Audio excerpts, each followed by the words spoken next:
Melissa, I'm so excited to talk to you about Blood Orange Night. This has been an incredible process together. And I'd love if you could start by telling us about the title. So, in talking about the title, Blood Orange Night, I think I want to give a little bit of context around the book. It started in the recession of 2008 and 2009.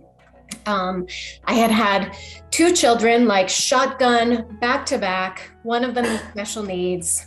I had then lost my beloved job as an editor of a magazine, and my marriage was disintegrating. So it was not a good couple of years for me.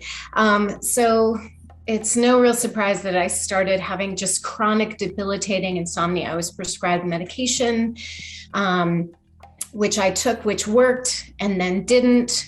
And I started having these very bizarre neurological symptoms, which I kind of dismissed as being part of the insomnia.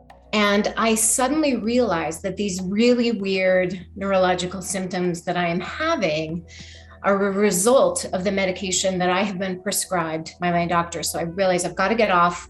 And so I decide that I am going to cut my dose.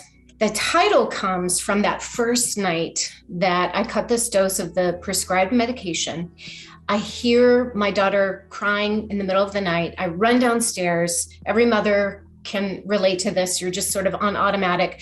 I put my hands under her little bread loaf body, and what happens is this intense explosion of blood orange color and this feeling of heat, and I fall to the floor. I can feel the carpet fibers shoving into my face, and we find out later that I have had a stroke. Those of you out there who've had a stroke, there are lots that are different, but this one was the most profound experience of becoming an animal that I've ever had in my life. I couldn't speak.